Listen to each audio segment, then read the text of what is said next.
I'm doing all right. I got a little bit of cough going on, so I'm gonna have to occasionally mute the microphone and such. So you went and saw The Watchmen, eh? I did. I have notes. You have notes. I have Awesome. notes. How do you want to approach talking about it? Because I actually had to go back online and kind of look over some reviews and kind of see different clips of the movie because I haven't seen it in 7 or 8 years. But it's one of those movies that I watched it once and it stayed with me, and then I finally got a chance to watch it again, and it stuck with me even more. And so it's always just been like, wow, that's such a visceral movie. It's always stuck with me. I didn't intend to see it the very first time, and if somebody had said, "Hey, you should watch this movie. It's like a really good comic book movie," I probably would have been like, "Yeah, I'm not really into comics." I would have declined. But I knew nothing about the Watchmen, so I was like, "Whatever, I'll watch this random movie." Uh huh. And I thought, sure, there were parts of the movie that I thought, eh, that's campy, it's cheesy, but by the end of it, I was just like, oh, I see how it's put together. It's incredibly artistic. It's the guy who made it, Zack Snyder. He had a vision, and I mean, just like the movie Sin City. And I forgot who directed that. Was that a Zack Snyder film? I honestly don't know. Yeah, I I'll look think it up I later. think It's you're not. right, but I'm not sure. Yeah, it feels more Tarantino-esque, like more Kill Bill, but with Robert Rodriguez Tarantino. Yeah. yeah, with the dark blacks and the reds and the extreme contrast. So let's start talking about the Watchmen. How do we? What should we talk about first? What point do you want to bring up? Oh well, I just think it's pretentious as heck. So, my first note. So the comedian has a line. It's a joke. It's all a joke. He's laughing as he gets chucked out of the building. Hmm. And I just couldn't help but be reminded of Ecclesiastes 1. I don't know if you've read Ecclesiastes, but the I probably like have, but I don't verse remember it verbatim. the first verse is meaningless, meaningless, says the teacher. Utterly meaningless. Everything is meaningless. And I think that pretty much, that describes the whole film. Is just everything just sucks and is dour. So you spend 2 hours. Like, there's a lot of problems with it. Number one, I don't really like the nihilistic implications of it. That's kind of a broader thing, but I think structurally it's got some issues too. It's like a noir, but done entirely wrong. Oh, and yeah, that film does not let up on the noir. It's like, hey, we're very much Dick Tracy. We're very much The Shadow. We're very much, uh, you know, early '60s movies and prior. It's got a little bit of like a Citizen Kane kind of feel as far as like how some of the scenes are structured and the impact of those scenes. That's exactly how I imagine Dick Tracy. Like, if you could take a kid's imagination from the 1920s, 30s, and 40s and put it into a film, that would be that. Like, Zack Snyder would have that vision to make that child's imagination really pop and come alive. Yeah, but he didn't do it right at all. Like, how do you not introduce the femme fatale in the first or second scene, for example? So, you have the comedian's death, then you have Rorschach doing a journal thing, and I cannot remember the woman's name. What is her name? The Silk superhero? Spectre. Silk Spectre, thank you. Like, if you're gonna do the noir thing, and you're gonna do the dour, gravelly guy talking in the background after a murder or whatever, how do you not introduce the femme fatale as a femme fatale? I mean, you spend 20, 30 minutes with Dr. Manhattan and this girl, and the relationship goes nowhere. You're bored out of your mind. You don't care. She ends up breaking up with him just to go be with Night Owl. Now, the way that if this was a proper noir, the way this should have worked was you have the murder, you have Rorschach doing his gravelly voice thing, and then you go, I smelled, Rorschach does some cheesy line like, I smell trouble on the horizon or whatever, and then you cut to Night Owl opening his apartment door and Silk Spectre being there. And then that leads to Night Owl going to talk to Dr. Manhattan, and then that leads to Rorschach being there as well because of the comedian's death. Then that leads to them talking to John, which leads to them learning about this energy thing Ozymandias is working with.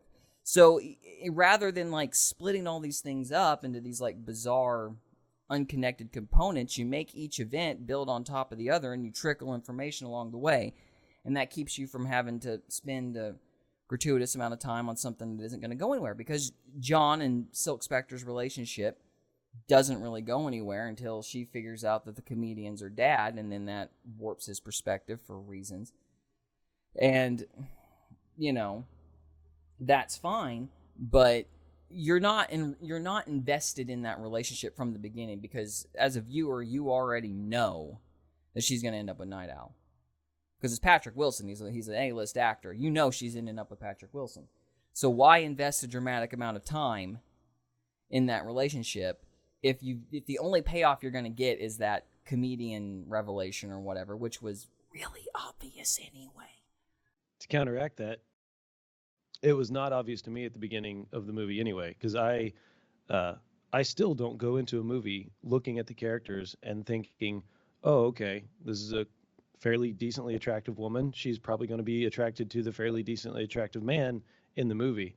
But what I did see was Dr. Manhattan's previous girlfriend, like before he became Dr. Manhattan, before the incident, and then her degradation and her hair loss and her cancer. And halfway through the movie, when that was revealed, I was like, oh God, like he used to be with her. And then when he came back from the dead, in a way, he got back with her, and then years later, you find out she's got cancer and she's aging, but he hasn't, obviously, because he's no longer made of human flesh. What bothered me was I never understood why Silk Spectre was dating Dr. Manhattan. That didn't make sense to me, but I didn't go, oh my God, there must be, where's this love triangle? Where's the third leg of this love triangle? It happened with Night Owl, and looking back, yeah, probably it seemed obvious to me, or it seemed plausible to me, not obvious to me. But hell, in the first 2 times I watched the movie, I didn't even think like, wait, Dr. Manhattan and Silk Spectre were together, and the younger version of Silk Spectre, and then she leaves Dr. Manhattan and gets with Night Owl. I'd never thought about the infidelity kind of aspect there. But then again, when you're dating somebody who is basically a deity at this point, Dr. Manhattan is like, for all intents and purposes, let's call him a god, not the god in the sense that you and I know, but yeah, he is a god in all intents and purposes here. But he still has something for Night Owl or Silk Spectre. I don't quite understand what, but the entire movie, Dr. Manhattan, he constantly was shown at being more and more apathetic towards humans. He gave fewer and fewer and fewer shits. And Silk Spectre cared deeply about a lot of things. And the more adult I get, the more I realize like she wanted somebody with compassion and feeling and understanding. And she even asked him at one point, like, do the thing to make me understand what the hell you're even going through or what you're thinking. But when he finally tried to understand her, he saw, yeah, this wonderful person was born out of, the comedian having very lustful, rapeful night with the original Silk Spectre. Just the fact that comedian sperm would have been chosen, the egg would have chosen that specific sperm, and then that zygote become a baby, become this, she's one of the Watchmen. She's a crime fighter. She's a vigilante. Just the sheer numbers of chances of that actually happening. That is when Dr. Manhattan's like, wow, that is a miracle. Because like the numbers are astronomical. How in the world could that happen? How in the universe could that happen? And then he sees that out of all of the chances of her not existing, the fact that she did exist and the fact that people, no matter what, are going to care about one another, that's when he kind of had that moment. And if it wasn't for that moment, then the ending with Ozymandias saying to Dr. Manhattan, oh, I'm sure you understand now, would not have had the same impact. Because the entire time Ozymandias is making it to where Dr. Manhattan is the fall guy. Yeah. And whenever, to circle back to the point about the comedian that he's like, it's a joke. It's all just a joke.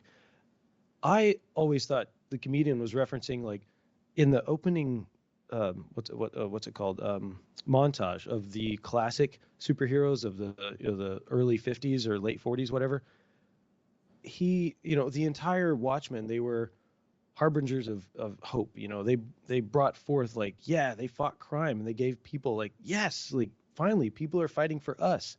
But then as they started getting picked off and as they started dying, their purpose just became more and more stupid because the world, no matter what, kept declining. Like in the movie, the post World War One, Korean War, early Vietnam, the world is shown as being really nice and worth living in. But by the time the movie actually takes place, the present day with Rorschach and the young Silk Spectre and the new Night Owl, the world is just shit. It is truly a dystopia. So the comedian, he's like, we have tried to fight crime all our lives, but the crime is now just the infestation that ruins the world. And that's the joke that I always thought he was talking about. We're here to fight crime, we're here to save the world, and look at the world. Look at it. What fucking irony. That is laughable. That is truly, and his entire story arc, like whenever he's in the Vietnam flashback and that woman comes up to him who's pregnant and she's like speaking something and he's just like, leave me alone, bitch. You know that he's had an interaction with her, probably sexual, and she's trying to get him to, take care of the baby or at least acknowledge her or something. He pulls the gun on her, shoots her, and then Dr. Manhattan like, why the fuck did you do that? He's like, oh, shut up, Dr. Manhattan. You could have fucking turned the bullet into fucking fairy dust, but you didn't. Like, come on. You don't even give a shit about humanity anymore. And that's where Dr. Manhattan's like, oh shit, maybe I kind of don't. So the comedian, he's revealing all of this cynicism and the bullshit that these Watchmen fighting crime. What crime are they fighting? Because it's not working, obviously. And I actually found it fitting that once I realized what Ozymandias was doing, it was incredibly fitting that you see him in the movie with what he said and his take on everything. But the movie began with that mystery, and you only see the comedian, lamenting about certain things. And then he's like, yeah, it's a joke. Big. And then he gets thrown out the window. It's like, oh, what would justify someone being killed in that manner? But honestly, I think the comedian had given up a long time ago, and he might have been sulking about how he should have died years ago and just hadn't. No, I think that's probably right. In terms of the statement at the beginning, I think it was more of a general statement about the human condition because he says other such pretentious remarks, like, oh, what was it? Night Owl says, what happened to us? What happened to the American dream? And he chuckles and goes, ha, yep. We're living it. It came true, blah, blah, blah. And he's always saying garbage like that, so I kind of thought he was just saying more of that generic, everything is crap type stuff. And so not having read any of the comics, which I really should get my hands on just so I can understand the original author's intent, which I learned when watching one of the videos earlier that Alan Moore is not credited in the movie because Alan Moore did not want his name on a film adaptation. He's like, and he famously got asked by Terry Gilliam about, hey, if somebody were to adapt it into a movie, how would you do it? And Alan Moore's like, no, don't. I wouldn't do it at all. Because Terry Gilliam thought that it should have been done as a miniseries because there's just so much content, and it's like, how do you honor all of this backstory in the true, 13 chapters or so of the comic book? Like, yeah, how do you take all of that? It's like, how do you recreate the Bible? How do you leave out Jonah? Do you leave out David to get to tell the story of the Bible? That kind of shit. You probably leave out Hezekiah, but really, if you're doing it faithfully, you should. You should keep it in. And somebody, I think it was Mark Kermode, I was watching a review by him, and he said that Zack Snyder's biggest problem, but also biggest strength, was that he is a huge fanboy of the comic book. And I can see that because Zack Snyder, he has a vision for things, and he's a very visual guy. And I think it may have been also Mark Kermode that pointed out that Zack Snyder is a horrible storyteller. He's not great at telling stories, but he's great at making a scene have an image and have an artistic vision and making it kind of like, what's the word I'm thinking of? Not analogous, but metaphors. He's great at making a visual have a metaphor and then try to attach it to some meaning. And I think that with Zack Snyder being as big of a fan of the comics as he is, he was able to have this vision and actually make it come to life. And yeah, he had to make cuts here and there to take out certain parts of the story. But also, the more I looked into it today, the more I found out about the director's cut and then the ultimate cut. I didn't know those existed until today. So it makes sense because, yeah, Zack Snyder, 10-hour long slow mo scene of a guy like taking a step. I can imagine him doing that. He's very Andy Warhol in that sense, I would almost conjecture. I agree. I think he's good with the visuals, spectacle, that kind of stuff. But in terms of like structure of the story, it's garbage. I mean, really, you've got, in my opinion, I mean, and I don't know Alan Moore's take on it, and I know very little about the man, but based on the movie, which is all I've watched, I haven't really looked at the comics or anything. You've really got Ozymandias's little thing with the energy, which needed to be in the background more because that's kind of your main thing. That's number one. Number two, there needed to be a red herring. There needed to be something to get them to chase and for the viewers to anticipate in another direction while this energy thing is happening.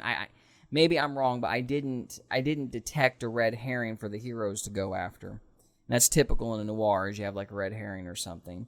And then Silk Spectre, she needed to be more of a femme fatale in that classical sense, and it needed to be more from Night Owl's perspective, what she's doing, what her relationship with John is, because John, yeah, he's becoming more and more removed, but you don't need a gratuitous amount of time with him to see that. You know what I mean? When you say John, who are you talking about? Dr. Manhattan. Oh, okay. Yeah. Like, it's pretty evident in about 30 seconds this guy's, distant. He's like multiplying himself and not paying 100% attention to what's going on. You can get that established in just a few seconds. You don't need 10, 20 minutes of screen time to establish that he's out of it, and she's leaving because he's out of it.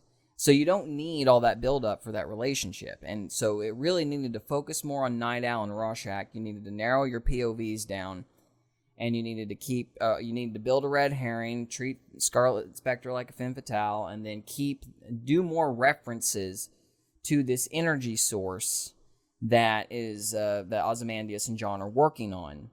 Because by the time you actually realize that Ozymandias is the main bad guy, I mean, you still don't have any idea what's going on. I mean, the only way that you know that he's the villain is it literally shows on the computer screen Vite Industries. And you're just kind of left going, well, it's on a computer screen. It must be nefarious. So, and then they're flying off to Antarctica. And there's no real way to put all the pieces together until Ozymandias explains the entire plot. And that's normally fine for the bad guy to explain the entire plot, but we've just sat for 2.5 hours up to that point, following all these seemingly incoherent events with no idea where the story was going. Not even a red herring to distract us.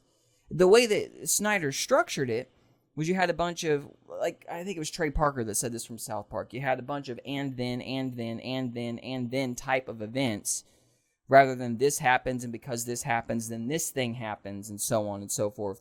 And instead of following a chain of cause and consequence, you have a bunch of random disjointed events with a bunch of flashbacks sandwiched in between them, and that created just a very chaotic story. And then it's up to Ozymandias to explain how everything fits in about 2 minutes at the very end of the movie. That's not good story structure, not in my opinion. Yeah, and I'd be interested to see how closely it stays with the original comics. So, because I don't know when in the comics they would have kept that going. Because, the thing about a comic book is you release a little snippet of it here and there, and then the people who buy it, they'll buy it and they'll read it, and they'll read it for that week, and then they'll reread it within the week, and they'll try to come up with ideas. And so it's very, stick with us next week, everybody, to see what happens to Ozymandias and Dr. Manhattan, And yeah, I'm trying to think if the movie could work if you restructured it with those kind of things that you're asking for. However, the more I think about it, the more I understand, like, Rorschach really kind of carries the movie for the most part because he's constantly seeking things out. He's seeking the answer to something out. He doesn't understand why all this corruption is just so fucking prevalent. And so he is constantly trying to do his sleuthing, and he's being very private detective kind of thing. And he's constantly getting into trouble. I mean, he gets arrested and he gets taken to prison. And he causes ruckus there. And then Silk Spectre and Night Owl, we got to put on the uniforms. We got to go get him out because otherwise he's going to be killed. And They get him out, and then he doesn't even fucking thank them. And they're like, "What?" But he's going right back to his mission. He's like, "What is going? Why are the Watchmen being taken out? Why is the corruption getting worse? Why is the city in such decline?" And he's so it's kind of funny how he's like the most driven character. Well, other than Ozymandias, perhaps, but yeah, he's the most driven character in the entire movie. Well, it's Uh, worse than that. It's worse than that because basically, Night Owl has a dream for reasons, and then he gets upset, and he's staring at his suit, buck naked, and Silk Spectre comes up and goes, "Hey, what's wrong?" And he's like, "I'm so tired of being afraid of this suit." No, he has not. He has not complained about being afraid of this suit the entire dang movie, but now he's afraid of the suit. I don't know why. Rorschach complained at him for being flabby and soft, but okay, maybe that was an implication. So they get in the big bubble thing that's supposed to be have a bird name or whatever, and they fly off and save a bunch of kids from a fire. And then, after doing all that, for no apparent reason, because according to the logic of the movie, they knew Rorschach was in prison and had known Rorschach was in prison for a while and had done nothing. But because they had just saved these kids from a fire, they were all amped up, and they said, "You know what? While we're at it, I don't really buy the whole John causing cancer to all these people he met thing anyway. So I think Rorschach's onto something. We should go break him out of prison." There is no chain of thought that went from, we're going to go pretend to be heroes for a night and relive the glory days, to, well, you know what? I think this entire conspiracy is crap. I think the cancer theory is crap. I have magically changed my mind now because I had an adrenaline boost or something. So now we're going to go get Rorschach. There's no connecting, there's no logic. There's no point A to point B. Does that make sense? yeah, that part of the story I don't remember much. I do remember that. I remember that part of the movie flipping constantly back between Rorschach being in prison and Night Owl, saying, "Let's go save him." Uh, I don't quite remember some of the details there, but what I did pick up on is when he was standing naked, looking at the suit, and kind of he had the dream, and he gets asked like, "Why am I?" And he says, "Why am I so damn afraid of this suit?" Early in the movie, it's made known that vigilantism is illegal, and he is a goody two shoes. If the government says jump, he'll just do it. He won't even ask how high. He's that kind of a guy. But he's a very morally upright kind of character. But he's also that guinea pig that, oh, if the government said it, I'll do it.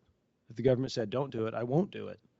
And him getting coerced to get back in the suit and do something that and to fight the crime that he sees as morally unjust, it reinvigorates him. And that's And he fine, but doesn't. they need to say that. You're inferencing that, and there's nothing particularly wrong with the inference, but they need to explain that or show that or have scenes leading up to that. We need to see him having a conflict with the suit. If he's really scared of that suit, then it shouldn't be in a glass mantle, for example. It shouldn't be displayed prominently. That big ship thing shouldn't be under his house. It should be off in some storage compartment somewhere, out of sight, out of mind. It's already established they own a salvage yard. He could have hid it there if he wanted to if he wanted to run from his past or something like that. But we go from having this giant, basically bat cave that is displaying his past prominently, and then we do a flip that turns around and says, "You know what? I'm actually scared of this suit. I'm terrified of this thing." And it's like, well, why are you posturing like you're proud of it then? He's not saying he's actually afraid of the suit. He's afraid of what he'll become when he puts the suit on and what he'll do when he puts the suit on. Because earlier in the movie, he's asking the former Night Owl. He's kind of reminiscing, and he's getting these stories from a guy who was Night Owl before it was made illegal to be a superhero in that sense. And I feel like the entire time, because Patrick Wilson plays even in Phantom of the Opera, he plays kind of a wimp until he's like really, really forced into a corner. And the entire like every scene with him wearing the glasses and he's got the trench coat on and he's in the rain and he's looking sad, I'm just like, fucking weasel, stand up and do something. Good God. And then so when he's afraid of the suit, he's not afraid of the suit. He's afraid of being inadequate. He's afraid of actually making a difference. And then he's afraid of making his identity known. He's afraid of, no longer being that goody two shoes who's I don't even remember what the hell his job is. It was so mundane to me. I was just like, this guy is this guy's a peon. He's just, I don't know, what is he, an insurance salesman? Does he go door to door saying, hey, would you like to sign up for my monthly newsletter or something? But I whenever he think they finally, fix cars. It's either he's in business with the previous night owl, and they fix cars or whatever. I think it's some sort of salvage thing. yeah, it's so secondary. It's not necessary whatsoever. Uh, but also the previous night owl even wrote a book saying like blasting the superhero type uh, caricatures that they were, which I thought was kind of like, well, it's kind of funny. You wrote this book that, you're blasting what your previous life was, and yet you're talking to this guy who's actually kind of asking you questions in a way to get himself invigorated. And it's like that young boy who's asking his dad, like, Dad, what was it like when you were fighting the Red Baron in World War I? And the dad tells the story. Well, son, we'd get on this plane and I'd be up above the clouds and it was just sky for nothing. Then I'd see that the Red Baron's plane, and I would go after him. And the son always like listens to those kind of stories and thinks, man, I'm gonna be like Dad someday. I'm gonna be that badass someday. And that to me is how I connected to the Night Owl early on. But it's still, until he put the damn suit on and actually went and did something, I was like, what a wimp. Like, oh my God, just put the damn suit on, kick somebody in the teeth and say, fuck yeah, I am who I am. Hear me roar, And it's kind of funny that Silk Spectre is the one who's just like, just put the damn thing on or whatever. And then he has sex in the thing and it's just like, oh God, okay. Well, he's no longer impotent either. Yay. Yeah. So point is though, if they wanted to show that conflict, they needed to do a better job, because having him act hesitant to take on that role but displaying that role at the same time is something that needs to be addressed. That conflict needs to be addressed as a part of his personality, because that's conflicting. On the one hand, you've got him saying he doesn't miss being a superhero. On the other hand, he's got all his stuff still under his house. That's not a consistent character unless you provide a reason for why that conflict is there. So there's that. And speaking of John, I think, again, the big problem with the movie is that it's so dang pretentious. So, for example, John, Dr. Manhattan, he goes through this horrible accident. This gal of his, during the time, stays with him in spite of the fact that he's now a Smurf. And, she's loyal to him. But he ends up trading her out for a younger model, mainly Scarlet Spectre. Then, she breaks up with him because, he's all being disjointed and, not paying 100% attention to her. Then he finds out he's given a bunch of people cancer. And so what does he do? He teleports to Mars and concludes, you know what the problem is? Man. And I'm like, no, buddy, it's you. And a rational human being would actually feel a little bit guilty for, giving people cancer and trading out one woman for a younger model. Those are typically things that people would consider foibles. So I don't think man is the problem in this case, but the movie wanted to create some sort of like narrative about the fallen condition of mankind or something, using a character that's kind of a cruddy person. But that's who he is in the movie. That's the character he is in the movie. Wow, I can't believe I just said that previous sentence. I was like, that made no sense. But no, that is his character flaw. Now that he's no longer a human, he no longer understands humans. And so, yeah, he goes on Mars and he crafts that big time clock looking thing made of whatever the fuck that is made of, probably glass. And that just showed that he has control over the physical world around him, but he doesn't have control over the minds of the people around him. And I liked how they created that buildup to where he finally got so fed up that he just like teleported onto Mars. Like, of course, why would he go to Mars instead of the moon? I don't know. Maybe 200,000 miles is not far enough. So instead, we're going 20 million miles. That's better. Yeah. Don't worry, Dr. Manhattan. Elon Musk will be there in 30 years. Sure. He'll have to move again. Yeah, right. Damn it! I'm going to Jupiter. I'm gonna float along the clouds, like hang out in the red spot. Yeah. But yeah, like the one thing I actually do remember liking about the movie was all the characters are definite caricatures. They all are the same person throughout the entire movie. I'd say the only one that, yeah, I mean, they all. I gotta watch how I say this because I don't want to, if somebody points it out later, like, oh, you're wrong about this. Well, because Dr. Manhattan goes through a little bit of a dynamic change, and then, but it's really, really late in the movie. But also, Rorschach goes through his really dynamic change, and then he asks to be killed. And then Silk Spectre, I don't really know if she had much of a dynamic arc.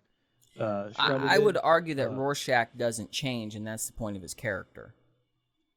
I think he's the one character that doesn't change at all, and that's in fact why he's killed, and that's part of that pretentious narrative that's built into the script. But anyway, go on. I'm sorry.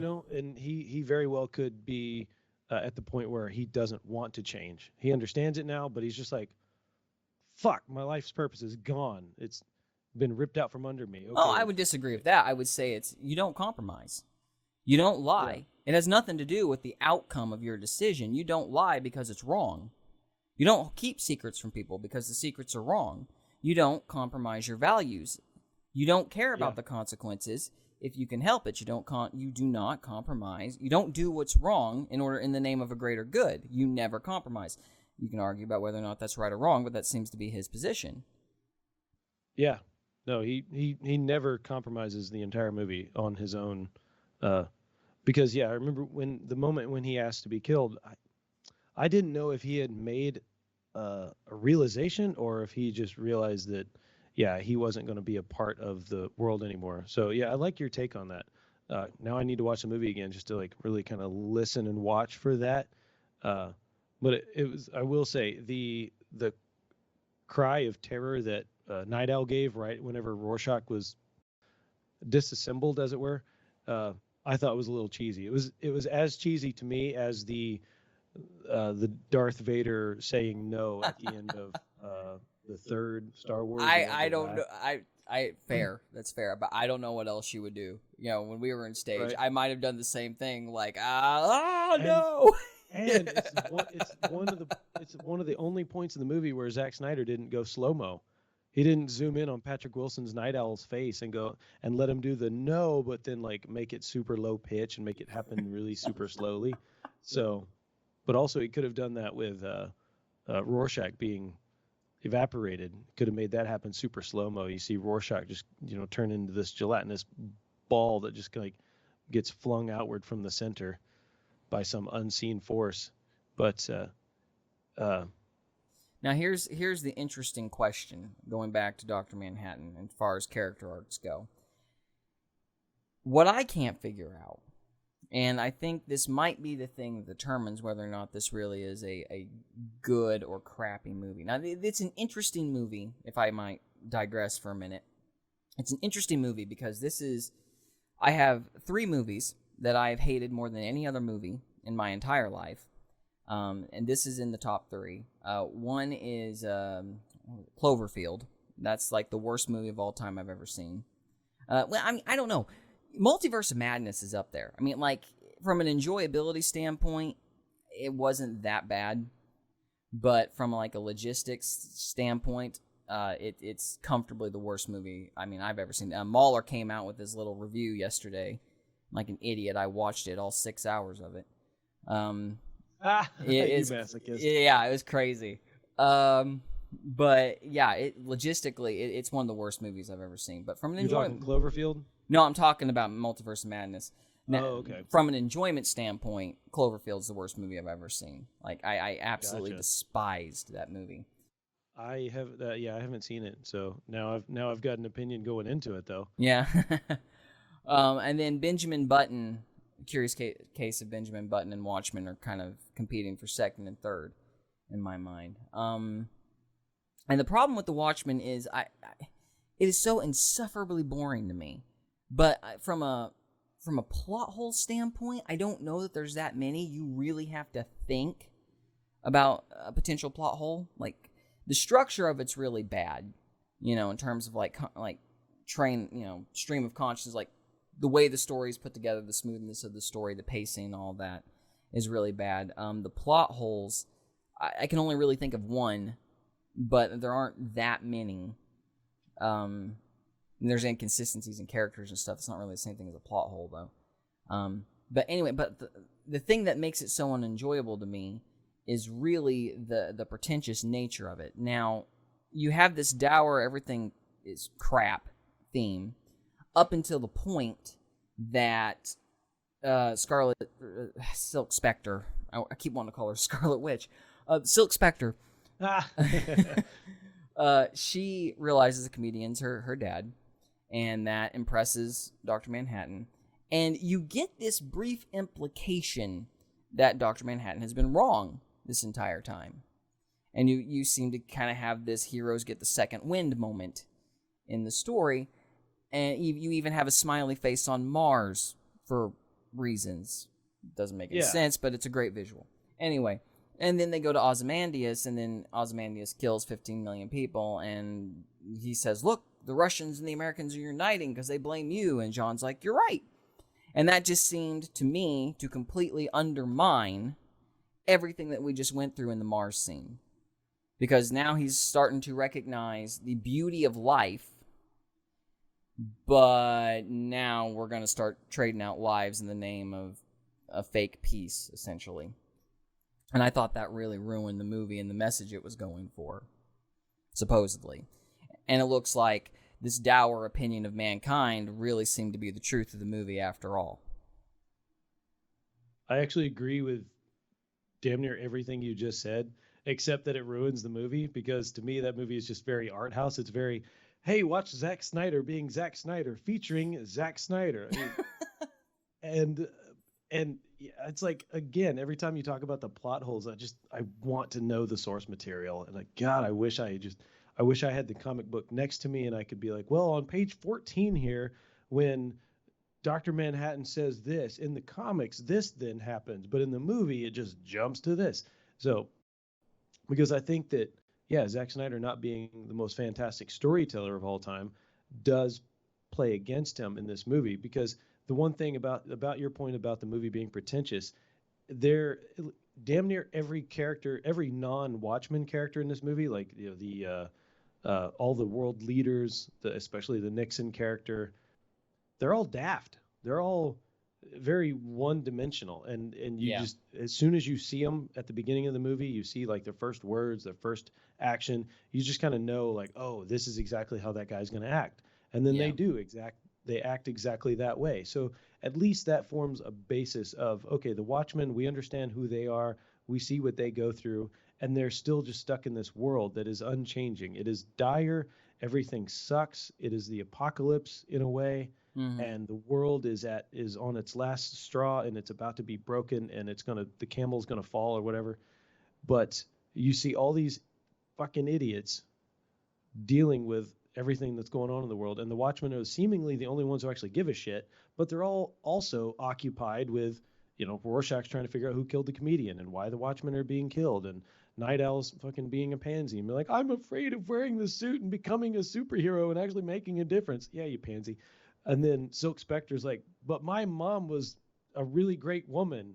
And then she finds out, oh, mom was raped, and mom actually kind of liked the comedian because of his non-flinching view of everything. I mean, I can understand why her mom kind of did that. Now, but also whenever her mom realized that, I now have this beautiful daughter who's also a crime fighter, who's wonderful. And that scene where her mom's like, I'm 67 years old and I've never regretted anything about your dad. And it's like, wait, what? My dad? Yeah, it kind of threw me for a loop the first time I saw the movie, because I was like, in the early part where they actually show, or maybe it was later in the movie, I don't remember, wherever it showed that the comedian raped the original Silk Spectre, it's like you see the depraved nature of the comedian. Oh, something I thought of about 20 minutes ago was, the comedian is like the one character you get to see him like in the early stages of when they were crime fighters, in the middle stage when you see his decline and his like descent into madness, and then you also see him at the beginning of the movie, at the end of his life, where he has just accepted his fate and he's just like, yep, the world's fucked. this is all a joke. It's like, ooh, okay, that set a tone for the movie for me. And then the rest of the movie happened. So yeah, there is that. As far as plot holes go, yes. As far as storyline structure goes, yeah, it's missing some things. But for me, there was a question presented at the beginning. For one, who killed him? Who was he talking to? What did he mean by everything that he said? And then the movie happened, and Ozymandias did his thing, and I was just like, oh God, there's the explanation. Okay. Of course, me when it comes to watching movies, that one got my attention right off the get go, and then it kept my entire attention the entire time. And that's why the last time we talked, I said that's one of the few movies that is almost 3 hours long that I can sit and enjoy every single minute of. Because yeah, it's campy, yeah, it's cheesy, yeah, it's pretentious, but it's Zack Snyder featuring Zack Snyder, directed by Zack Snyder, produced by Zack Snyder, and acted by the comedian Zack Snyder, Doctor Manhattan. You know, it's very much that. But I also love 300, uh, and and I think YouTube and Google and the powers that be are listening in on me because the very next day after we talked, I got a video recommendation of Gerard Butler being interviewed about the famous line "This is Sparta," and he had being an actor and saying the line all kinds of different ways, and him not reaching a, I'm not really comfortable saying it this way. So hey Zach, let me try it. Turn the cameras back on. I want to try it one more time. I got this thing I want to try. And then he did the "This is Sparta." And it's like, and then he just did the kick, and he's just like, "Oh, that was so over the top. They're not going to use that." And they turned off the cameras, and Zach just like, "Holy shit, that's going in the movie." And Gerard Butler's like, "Oh dear God." So Zack Snyder definitely likes things to be over the top and uh, vibrant and vivacious and just like bombastic. And other than the slow mo, the Watchmen has got plenty of that for me.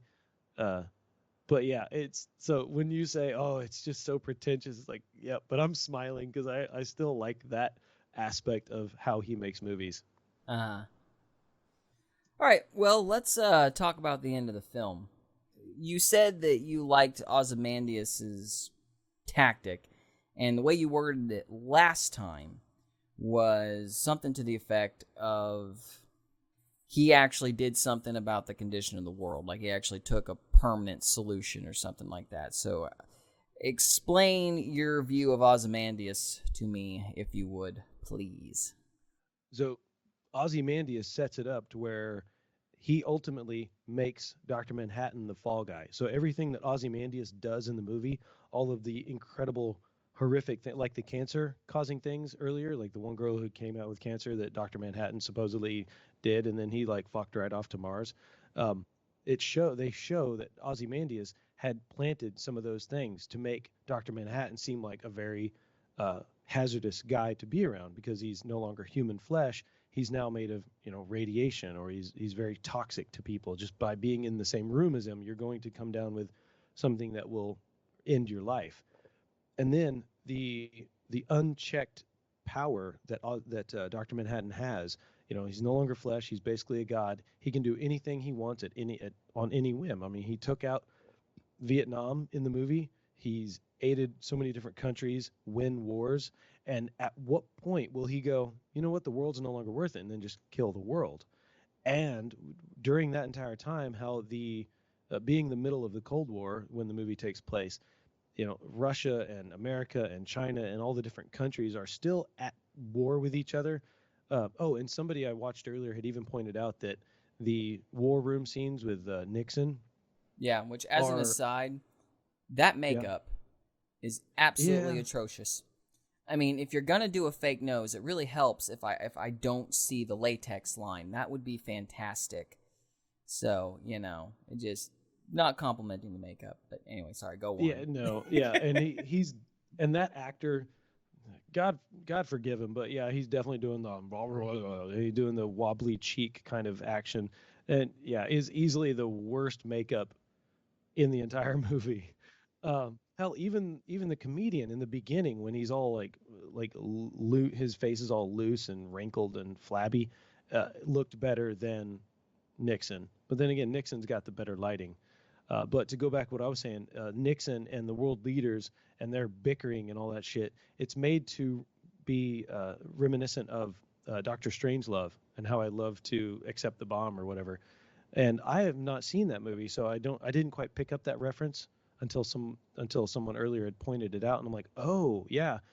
And so I think in the movie Doctor Strangelove, or How I Love to Stop Worrying and Love the Bomb, the the the the people in the war room are going more and more chaotically insane. And eventually, at the end of the movie, I know Slim Pickens, they drop a bomb, and Slim Pickens is riding the bomb down. And I don't remember what happened, so I haven't seen the movie, so I don't know what happens. But I think that all of this bickering with all of these leaders of the world, leaders of all these countries in that war room, bickering with Nixon's character, I think Ozymandias, while that's going on, is creating a scenario where each country uh, realizes that all of this, all of those bombs are being detonated outside of them. Like, and then that's when they'll realize all in the sudden that, shoot, you didn't detonate a bomb? No. You didn't either? No. What happened? Like, everyone's truly confused, and that's when everyone will start coming back together, and actually working it together. Uh, and that's why Dr. Manhattan at the end of the movie, after Ozymandias explains it all, Dr. Manhattan finally gets his piece. He's able to leave Earth and not give a fuck about it because everyone at this moment it'll be like reset. Yeah. Well, in my Now humble, it's not the solution that I would have gone for, but I'm oh, it wouldn't have worked. yeah, but it only works in this universe because that's what the movie need. And obviously, the Yeah. movie's not able to be like, hey, 300 years from now, what happened? We don't know. But at the end of that moment in the movie, all of the world's powers united, and all of the people realize that, oh, all these cities were just destroyed. Uh-oh, we got to pull together and rebuild, and we got to put our differences aside, and everyone will wonder, oh my God, how did this all happen? And nobody will ever know anything about Ozymandias. Everyone will be like, well, that Dr. Manhattan, he got so full of himself, he just wanted to destroy the world, and he tried his best, and then he left. And it's just like, you know what? Making Dr. Manhattan the false enemy, is actually not a bad move. Now I'm glad that Ozymandias dies in the end. If he had stayed He alive, I'd have been doesn't like, die. what? I thought he died on No. the steps. Nope. Nope. He actually it's much worse than that. And this is kind of the hypocrisy of it. He plays like this Damn, then sanctimonious. I don't remember anything after that in the movie. I thought he was on the steps and he puts up that remote control, and then that's like a self destruct for the facility that he's in. Oh, it's Huh. remarkably applicable to today, given the political climate. So the little twit decides to kill 15 million people, and Right. then he's basically wiped out all the energy sources, so he's the only game in town. So at the end of the movie, all the blimps say Vite Industries or whatever. So not only did he get to accomplish his world peace, quote unquote, he got to have a monopoly on all the world's energy, which I'm sure did not play at all into his motives, none whatsoever. So which is just typically how these dictator types go. There's always another little ulterior benefit to being the one to kill millions of other Yeah. people. I mean, what would have been a good twist is if this guy is really the reluctant, benevolent hero that's willing to make the hard sacrifices in order to accomplish world peace. Dude would have killed himself. If this guy was a believer in justice, then he Yeah. obviously would have understood that by killing those people, he owed a debt, and he would have took himself out with everybody else. The same way that the Pharaoh was supposedly dead with the servants, which is a callback to something he does, with the doctors that actually invent the alternate energy source. So it would have made sense with his character and the heroes he seems to emulate in the movie, if he had actually, put a bullet in his own head because he recognized he paid a debt. But he didn't, so he's just another twit that decided to, kill a million people and, make everybody else drink from the cup he doesn't want to drink from. So I didn't see him as all that noble.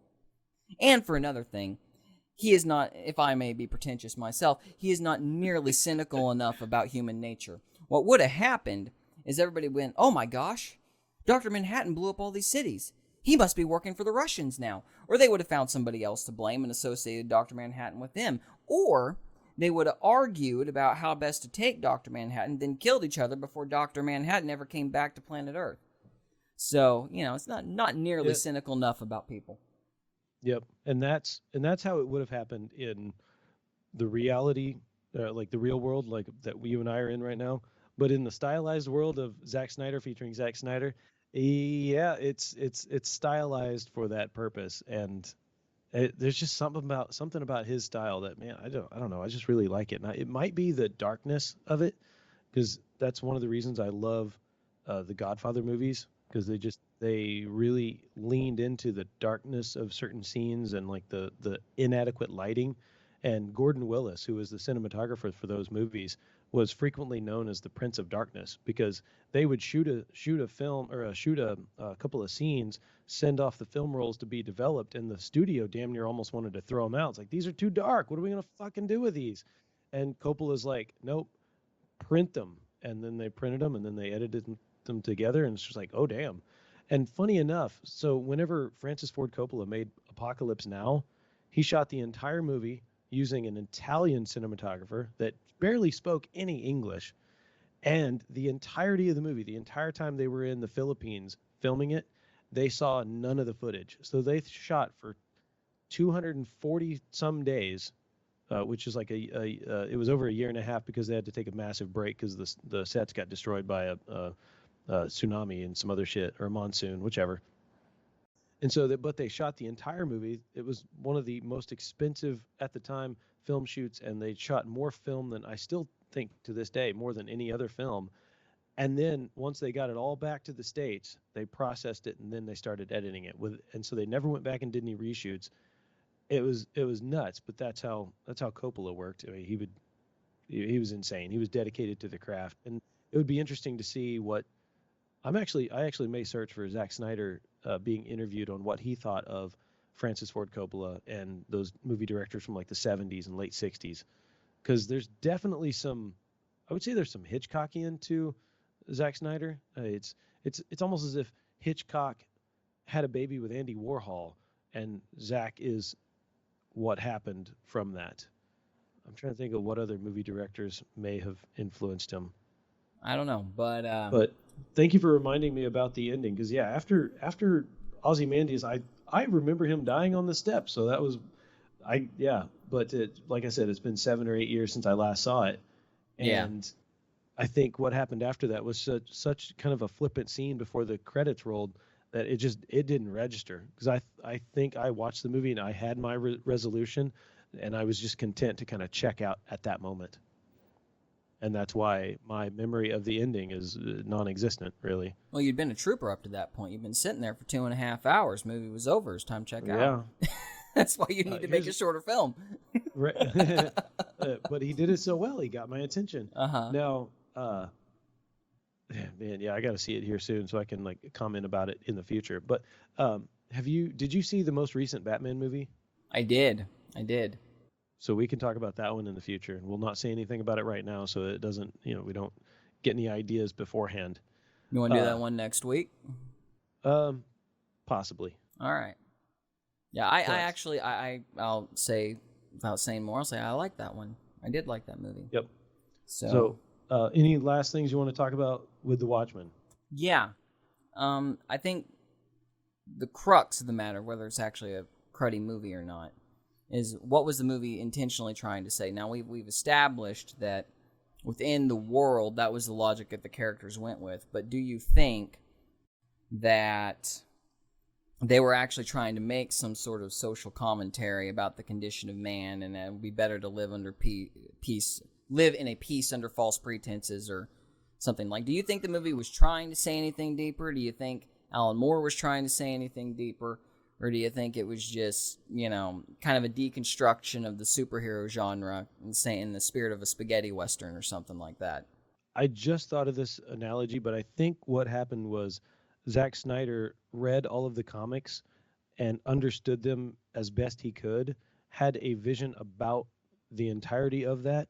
And so Alan Moore, I think, had created this masterful cake, because everybody that I've ever talked to that has actually read the comic book of the Watchmen, they love it, and they love it for that dystopian kind of nihilistic reality vision. And I'm probably mincing words there, but oh well, it doesn't matter.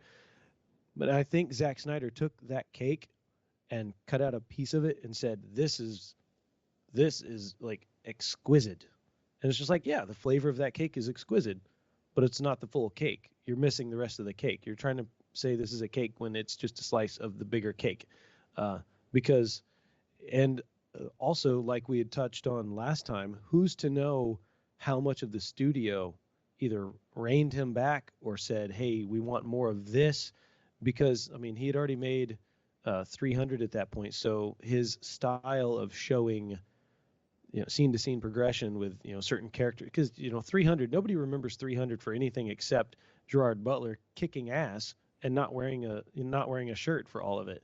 Nobody remembers, that guy 3 rows back to the right who's mumbling, chewing gum or whatever, and the queen. Nobody remembers really anything that she says. Um, I remember the prince being really homoerotic, or not the prince, but well, you will know that I am a god. And like, oh, Oh, whatever. Fucking Darius. I don't So remember I the can't name. remember. See, Xerxes, Darius, one of those Xerxes, names. that's Yeah, it. Thank you. Xerxes. Okay. He does. He Mm. looks like a Darius. That motherfucking Darius guy, guy from Mm. Queens. What an asshole from Queens, right? But Queens. Okay. yeah. And I'm just pulling shit out of my ass right I there. gotcha. But I gotcha. yeah, but like the 300, it showed what Zack Snyder could do with someone like Gerard Butler and his face and his body and his motivation to, go kill the Persians or not be taken over by the Persians or not be butt raped by the Persians. And I think it's possible that he had a vision for the Watchmen, and the studio also said, but we need more. We need more Doctor Manhattan's dick. We need more of Patrick Wilson facing away from us butt naked. We need more of Rorschach being all gravelly voice like he is in the entire film, and we need him to be incredibly nihilistic and I mean, he's Rorschach is fun, but oh my god, he's it's like, dude, get a life, go get laid, get a beer, like do something, man, smoke a joint, do get out of your funk, because he's very self-absorbed. Um, and then what other character am I missing? Ozymandias, he's very. Uh, someone said it earlier. They said he was very. Was it Vincent Price? Yeah, he was very Vincent Price in his delivery and all of his lines. He's very standing straight up. He's very righteous. He understands everything, and it fits the character. But there's a lot of that. So like the character type that was Doctor Manhattan, it's all through the movie. So if you know Doctor Manhattan, and like you said, you could have shown everything about Doctor Manhattan within 30 seconds. But no, it takes 2 hours in the movie to really kind of show it. Same with Ozymandias. Every time you see him, yep, he's a really super smart, cocky guy. Rorschach, yep, he's a pissed off teenager who's also 35 years old, that kind of shit. So all their character tropes are they're stuck like glue onto these actors, and there's no getting away from it. So if you like them, awesome. If you don't like them, fuck, you got 2 hours and 40 minutes of the movie to fucking deal with them. But I think that's how Zack Snyder had made his image, and so the studio's like, hey, we want you to direct this, and we want you to do it in your Zack Snyder featuring Zack Snyder style. That was a tongue twister. Holy shit! I gotcha. But it's kind of like it's almost like Sam Jackson syndrome. Like Sam Jackson, I don't really like watching his movies because he's always the same character. I mean, I don't think anybody will ever cast him to be a different type of character. Hey, Sam Jackson, say the line, motherfucker. Yeah, he said the line. Yes, cast him. Yeah. Well, I think it was, to answer my own question, I think it was a little bit of both. I think I was trying to, deconstruct the superhero genre, which, that's fine. And that's what Alan Moore's original vision was. He wanted to deconstruct that in his own way. And yeah, so we need to get the source material, go through that, and then revisit this topic without talking about the movie. Perhaps, yeah. And I mean, I don't have anything wrong with deconstruction. I think it's got its place. I think it's been leaned on a little too heavy in recent years, but Same. yeah. But I mean, it's it's fine. I do think there is this kind of pretentious social commentary element to it. It was wanting to say something about human nature being awful and all this. Now, I've never read the comic, but I do remember somebody talking about a scene that Alan Moore added in there that kind of gave it a little bit of a uplifting note. It's about these two characters. I think they own like magazine or newspaper stands or something like that. And they're fighting, and by the end of it, they start getting along. And then, when Dr. Manhattan's energy bomb goes off, or Ozymandias' bomb using Manhattan's energy goes off, they actually end up holding each other as they perish. And that whole scene was meant to imply that there is more to man than just this kind of dour, everybody stinks kind of thing. And I if that's true, and I don't know, but if that is the case, I mean, I could appreciate the story a little bit more because you're offsetting that kind of negative nihilistic worldview with a little bit of hope, and that there's more to people than just, everybody being awful to each other. But we didn't, in my opinion, we didn't see anything like that in the movie. We kind of it was so focused on that small group of Watchmen, and it never strayed from their viewpoints, except for the War Room. But the War Room definitely it fully plays into the problem the Watchmen are dealing with. And yes, that scene that you just mentioned, where the guy with the newspaper stand and the other person, that was a scene added into one of either the director's cut or the ultimate cut, which I didn't know existed until today. And so when I was watching some of the reviews about it to kind of rehash some of the story points and some of the characters and all that, somebody had mentioned like, oh yeah, if you want to see more of Zack Snyder being Zack Snyder featuring Zack Snyder, watch the ultimate cut, and then you'll get to see this scene where two people bicker until they find out they have the same name. And it's just like, wait, what? So but because the guy doing the review was incredibly cynical and just like wanted to pass over it really quick and just tell us, oh yeah, this is all you get in the extra cut. It's like, okay, because he didn't enjoy the movie at all, because he just doesn't like Zack Snyder. He doesn't like his image. He doesn't like his fanboy. He doesn't like that he is not a good storyteller, which, I mean, they're all valid points. I don't mind that. But yeah, so if I get in touch, actually, I'll probably go to vintage stock here soon, and I'll look for the large ones, because that's a movie I can enjoy. And if I get the full on cut, next time I'm down, I'll either share it with you or watch it or whatever. Sure, sounds good. Yeah, but I think if that's the case, then they should have had that in the actual main version of the story, because when you don't have moments like that, it almost seemed like the movie wanted you to think that Ozymandias had done the right thing. And if I were to guess, I would say Alan Moore, or whoever had the original vision for the movie or whatnot, they probably wanted to make the question more open-ended. But when you get rid of those kinds of moments where you're showing the good side of humanity, so to speak, then you create this idea that, yeah, maybe we should do this horrible thing because nothing really matters anyway, and the only thing that really counts is the result. And, first of all, it doesn't work if your characters are internally consistent. It might have worked if Ozymandias had killed himself. If the man had actually recognized that he was doing a terrible thing, and, maybe there does need to be one guy who controls all the energy, or one world government, or whatever he had in mind, but it can't be the guy that killed everybody. If he'd recognized that and put a bullet in his own head, that would have made sense. If Nighthawk had actually became this person who hated the suit and tried to bury the suit and got rid of his equipment and had to dig it all back up in the salvage yard or whatever, that would have made more sense of his character. If John, rather than blaming man in general, blamed himself because he thought he was a scourge on humanity for what he was, then when Ozymandias comes up to him and says, look, yes, there's all these people dead with your energy, but there's world peace now. You've done a great thing, an actual good thing with your power. You are more than just the ability to destroy. That could have been a stronger motivation for him to go, you're right. This is something good I can actually do. So rather than having him do this pretentious monologue about the human condition, have him, basically plagued with guilt because of what he is, and then maybe he can see his destruction bringing about something new, and that gives him a line of hope, that would be more internally consistent with his character. But if you're gonna tilt one way or the other, or at the very least try to tell a story like that in a way that's believable, you need to have the characters actually moving in a direction that's, consistent, since I've said that word 50 times already. So I've not been counting, but if you have, then cool. We can play bingo with that. Sure. Take a shot every time. Yeah, right. Time you say consistent. Make a drinking game out of it.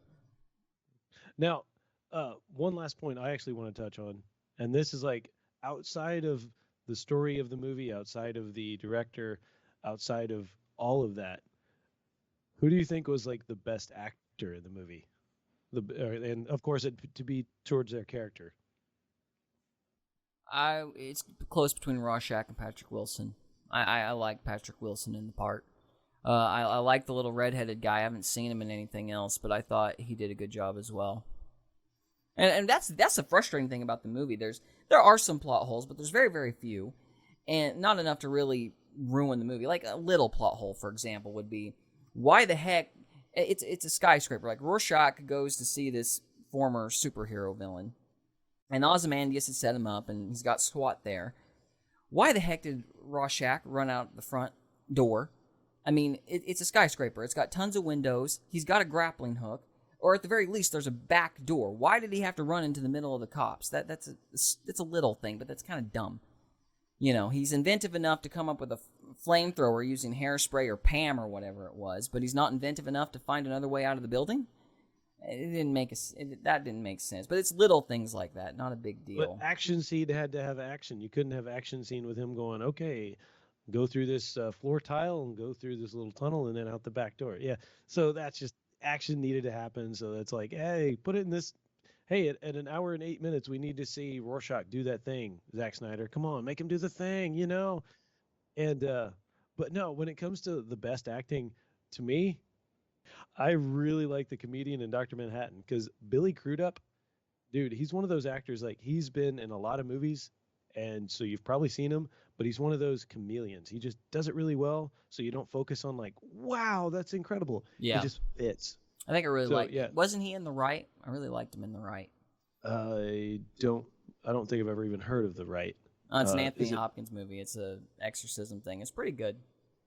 Yeah, I would definitely, because I know Billy Crudup, he's in, the first time I ever saw him, he was in the movie Big Fish. Ah, yes, so we are talking about the same guy. Yeah. Yeah, and he plays the younger version of the guy telling the story, something or other. Or no, he plays the son of the guy telling the story. So not Albert Finney and not Ian McKellen.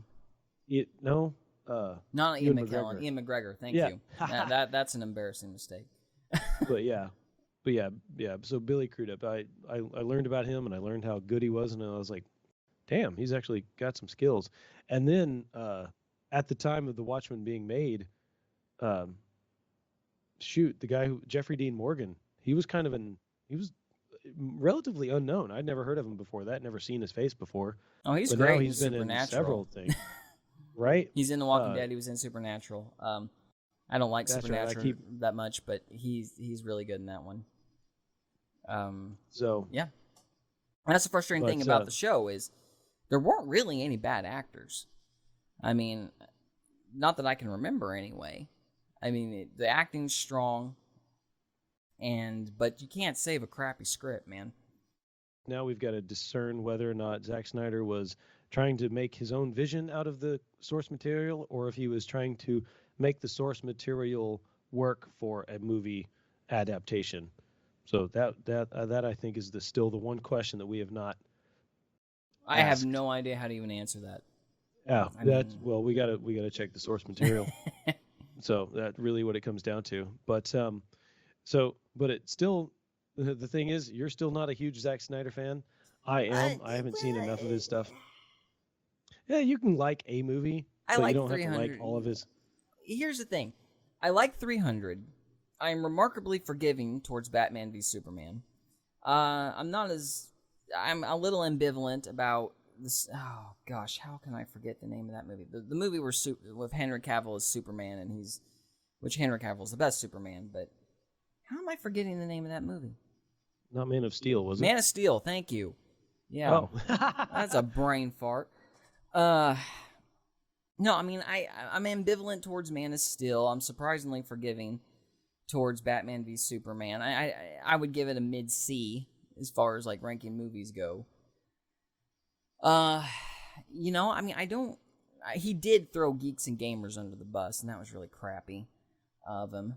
But that's, as a director, I mean, he's just middle of the road, I guess. I mean, I don't hate him. I don't dislike him. I think he's definitely more presentational than anything else, but I don't dislike him. He's definitely no Paul Thomas Anderson or Stanley Kubrick. Right. Certainly not. Maybe he doesn't want to be, though. Who knows? So I take it, what's your opinion of Snyder?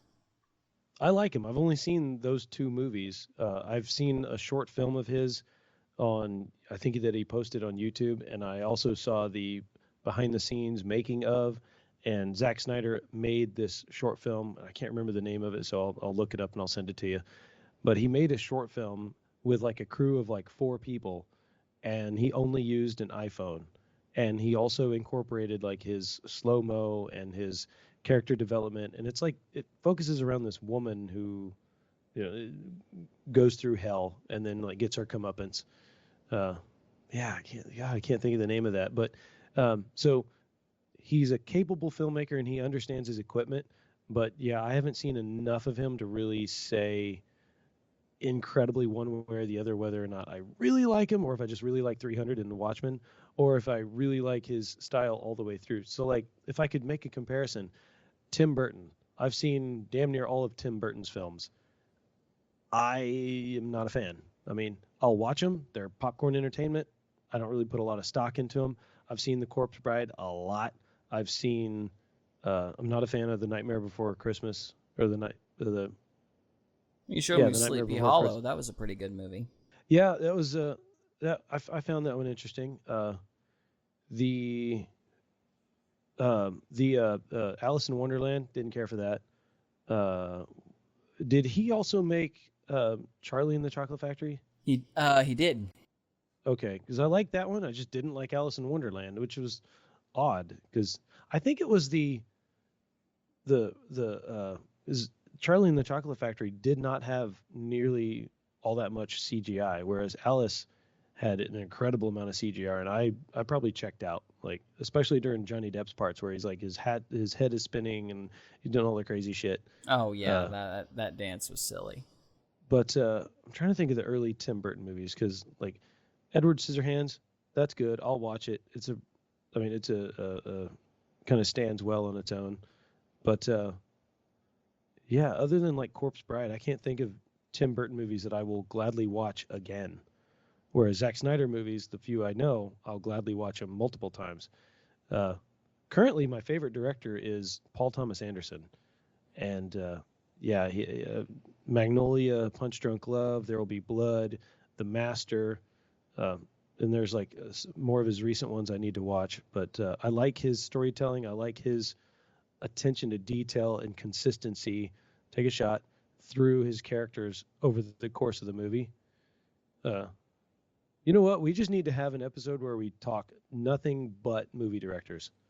That'd be interesting. I don't really have a favorite one. I mean, sounds cliche. I like Christopher Nolan. I mean, but that's because he's hyped. To be blunt, I I mean, mean, he also proved his worth. But have you ever seen The Following? no. I think it's a free movie on YouTube. I may have to check because I saw it on YouTube for free. Somebody pointed out they're like, "Hey, you should watch The Following." He made it was his first film that he ever made. It was 1998 or 1999. He made it for a budget of $6,000. He made it with like three or four of his buddies, and they filmed it only on weekends. Hmm. And it's great storytelling. It's got a hell of a twist. It's got a hell of a build up. It's wonderful. And so when you see that movie, you'll understand that that's how Christopher Nolan got his start. And it's what I love most about Christopher Nolan is he made that movie on an absolute skeleton crew and skeleton budget with just the dedication of some friends who wanted to help a person make a movie. And since then, Christopher Nolan has repeatedly stayed true to that. He will have a filming crew. He films with the bare minimum of people needed. He's got a camera operator, his AD, the boom operator, and like the person keeping continuity with the not the slapstick, the clapperboard, uh, and then himself. There's really nobody else on set other than the actors. So for him to pull off movies like the trilogy, the Batman trilogy, with his filming style and film it on IMAX style, size cameras, holy shit, the man, the man's a fucking machine. And I can't, other than the Dark Knight trilogy and The Following, I don't know because I haven't seen, um, not Insidious, Inception. I've not seen Inception. I've not seen Interstellar. I've not seen Tenet. Tenet. I always want to say Tenant, but yeah. So I have no doubt that his style will be noticeable, but I don't know if I will find them as enjoyable as I once did.